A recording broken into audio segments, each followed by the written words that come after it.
क्या आप जानना चाहते हैं कि अगर आपने भी बैंक ऑफ पंजाब में पिछले 17 सालों में 17 एसआईपी की होती तो आज आपको कितना रिटर्न मिलता, हर साल आपको कितना डिविडेंड मिलता, आपका टोटल एनुअलाइज रिटर्न कितना होता, डॉलर में आपका कितना रिटर्न बनता और बहुत कुछ जानेंगे इस वीडियो में।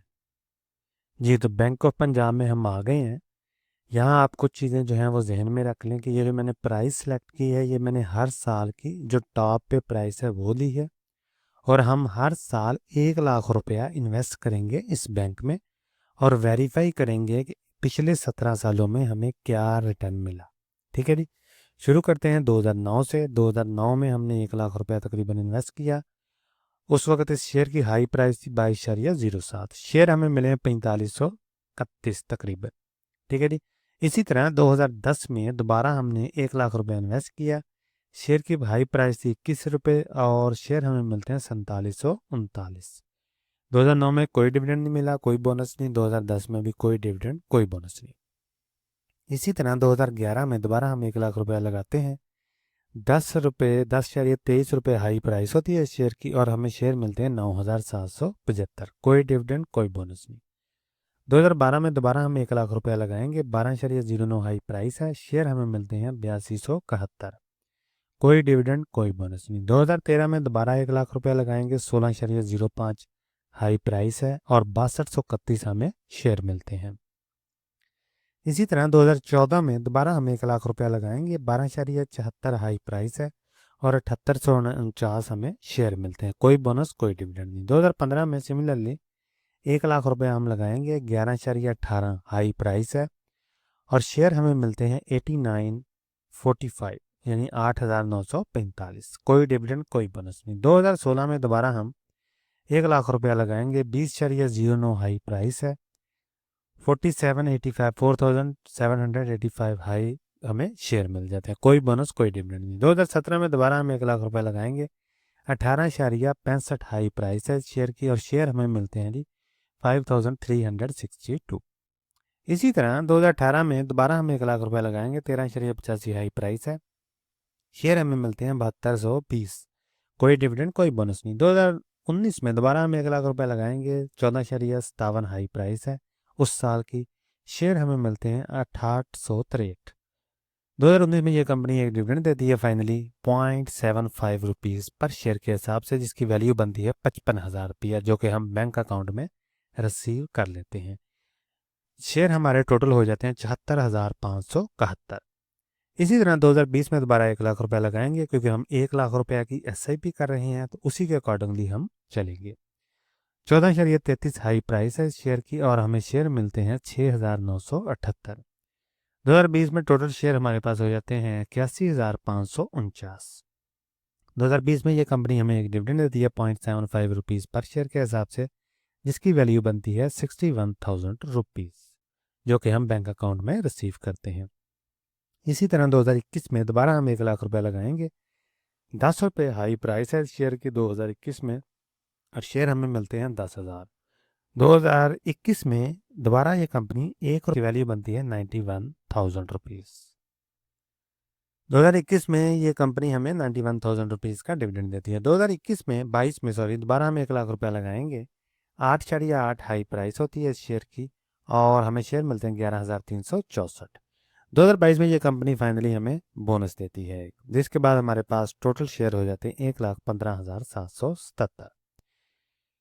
2023 में दोबारा हम 1 लाख रुपया लगाएंगे। 8.2 हाई प्राइस है इस शेयर की और 12,195 हमें शेयर मिलते हैं 2023 में। 2023 में दोबारा ये कंपनी एक बोनस अनाउंस करती है, जिसके बाद हमारे पास शेयर हो जाते हैं 1,40,769। डिविडेंड हमें नहीं मिलता। 2024 में दोबारा हम 1 लाख रुपया लगाएंगे। 11.03 हाई प्राइस है। 9,066 हमें शेयर मिलते हैं। टोटल शेयर हमारे पास हो जाते हैं 1,49,835। 2024 में यह कंपनी एक डिविडेंड देती है 1 रुपये पर शेयर के हिसाब से, जिसकी वैल्यू बनती है 1,49,000 रुपया, जो कि हम बैंक अकाउंट में रिसीव करते हैं। 2025 में दोबारा हमें 1 लाख रुपया मिलता है। 41.54 हाई प्राइस होती है शेयर की। 2,407 हमें शेयर मिलते हैं 2025 में और टोटल हमारे पास शेयर हो जाते हैं 1,52,242। 2025 में ये कंपनी 2 डिविडेंड अनाउंस करती है 1.8 रुपीज़ पर शेयर के हिसाब से और दूसरा 1 रुपया पर शेयर के हिसाब से, जिसकी वैल्यू बनती है 2,74,000 रुपया एक, और 1,52,242 टोटल जो डिविडेंड की मद में हम लेते हैं वो बनता है। डिविडेंड जो है वो हम बैंक अकाउंट में रिसीव कर लेते हैं। तो यहाँ तक हमने देखा कि 2009 से लेके 2026 तक ये कंपनी ने हमें हर साल क्या डिविडेंड दिया, क्या बोनस दिया, टोटल डिटेल हमने जानी। अभी हम चलते हैं टोटल रिटर्न पर। कि आज के दिन 22 फेब को मैं वीडियो बना रहा हूँ, आप तक हो सकता है ये वीडियो लेट पहुंचे, ठीक है। तो रिटर्न समरी में हम आते हैं 2009 से लेकर 2026 तक। टोटल हमारे पास शेयर हो जाते हैं 1,52,000 रुपया, सॉरी 1,52,000 शेयर हो जाते हैं। प्राइस है 22 फेब को तकरीबन 33 रुपीज़, और वैल्यू बनती है 50 लाख रुपया तकरीबन। कॉस्ट बेसिस हमारी कॉस्ट कितनी आई है इन्वेस्टमेंट पे, वो आई है 17 लाख, क्योंकि हमने हर साल 1 लाख रुपए की SIP की है। अनरियलाइज प्रॉफिट अगर हम आज इस शेयर को सेल कर देते हैं तो हमारे पास 33 लाख रुपए का प्रॉफिट आएगा, जो कि 195% बनता है परसेंटेज में। इसी तरह डिविडेंड हमें मिला है आज तक टोटल तकरीबन 7,84,000 रुपये का, 46.20%। टोटल गेन हमें हुआ है डिविडेंड प्लस अनरियलाइज प्रॉफिट, तो ये बनता है तकरीबन 41 लाख रुपए का, 242%। एनुअलाइज रिटर्न में हम आते हैं तो ये बनता है 12.90%। ये अहम चीज़ है, इसी की बेसिस पे आप इस शेयर को दूसरे शेयर के साथ, इस शेयर को दूसरे सेक्टर के शेयर के साथ, और इस शेयर को दूसरी एसेट क्लास के साथ कंपेयर कर सकते हैं, ठीक है जी। यहाँ तक तो बात होगी बगैर टैक्स के। अभी हम बात करेंगे टैक्स की। डिविडेंड हमें मिला है 7,84,000, हमने टैक्स दिया तकरीबन 1,17,000, 15% के हिसाब से। ये चेंज होता रहता है, इसको आपने इग्नोर भी कर देना है, ठीक है। हो सकता है जब आपने शेयर खरीदना उस साल टैक्स रेट डिफरेंट हो, और लॉन्ग टर्म में ये टैक्स रेट डिफरेंट हो सकता है। तो मैंने अज्यूम किया मैक्सिमम कि 15% ही होता है। आफ्टर टैक्स हमारे पास अमाउंट बचती है 6,67,000 रुपया। कैपिटल गेन की मद में हमने लिया 33 लाख रुपया ग्रास, टैक्स हमने दिया 4,99,000, और टैक्स के बाद हमारे पास अमाउंट बचती है 28,30,000 रुपया तकरीबन।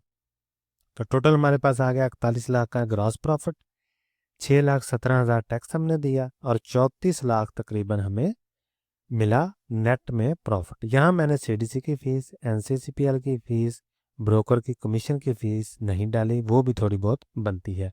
और कैपिटल गेन लॉन्ग टर्म में हो सकता है आपका टैक्स जो है वो ज़ीरो हो जाए, डिपेंड करता है कि आपने फ्यूचर में किस साल में परचेजिंग की है, ठीक है जी। डॉलर में रिटर्न की बात करते हैं तो डॉलर में ये देखें जी, हमारी जो कॉस्ट आई है पाकिस्तान रुपीज़ में वो आई है तकरीबन 17 लाख, और डॉलर में कॉस्ट आई है 13,175। ये कैसे आई 13,175 डॉलर में? क्योंकि हमने SIP की है, हर साल 1 लाख रुपए इन्वेस्ट किया है, तो हर साल की मैंने डॉलर की कॉस्ट जो है वो ले ली है, और इन 17 सालों में जितनी डॉलर की कॉस्ट आई है वो हमने टोटल जमा कर ली है, और जमा करने के बाद ये हमारे पास आ गई डॉलर की कॉस्ट। तो आज का रिटर्न हमें मिला है तकरीबन 41 लाख रुपए का, जो कि डॉलर में बनता है 14,801 डॉलर। और परसेंटेज में अगर हम बात करें एब्सोल्यूट टर्म में तो ये 112% रिटर्न बनता है। यहाँ तक बात होगी डॉलर की। यहाँ हम बात करेंगे इन्फ्लेशन की। इन्फ्लेशन मैंने एडजस्ट नहीं की क्योंकि पास की जो हिस्टोरिकल प्राइसेस हैं उसमें इन्फ्लेशन एडजस्ट करना ज़रूरी नहीं है, क्योंकि हम बात कर रहे हैं पास के रिटर्न की, ठीक है। हाँ, फ्यूचर में अगर हम बात करें तो हम इन्फ्लेशन को ज़रूर एडजस्ट करते हैं ताकि हमें परचेजिंग पावर का आइडिया हो सके फ्यूचर में आज के हिसाब से। तो यहाँ तक हमने बात की है 2009 से लेकर 2026 तक कि बैंक ऑफ पंजाब ने हमें हर साल कितना डिविडेंड दिया, कितना बोनस दिया, टोटल हमारे पास कितना डिविडेंड आ गया, टोटल कितना रिटर्न बना हमें हमारा अगर हम आज इसे सेल करते हैं, टोटल एनुअलाइज रिटर्न कितना बना, और टोटल टैक्स हमने कितना दिया, और डॉलर में हमारा कितना रिटर्न बनता है। ये सारी बातें हमने की हैं बैंक ऑफ पंजाब में, तो आप देख सकते हैं कि कितना रिटर्न हमें मिलता है। किसी भी शेयर की SIP करवानी हो या आपने उसकी केस स्टडी करवानी हो तो कमेंट सेक्शन में ज़रूर बताएं। मिलते हैं अगली वीडियो में, तब तक के लिए अल्लाह हाफिज़।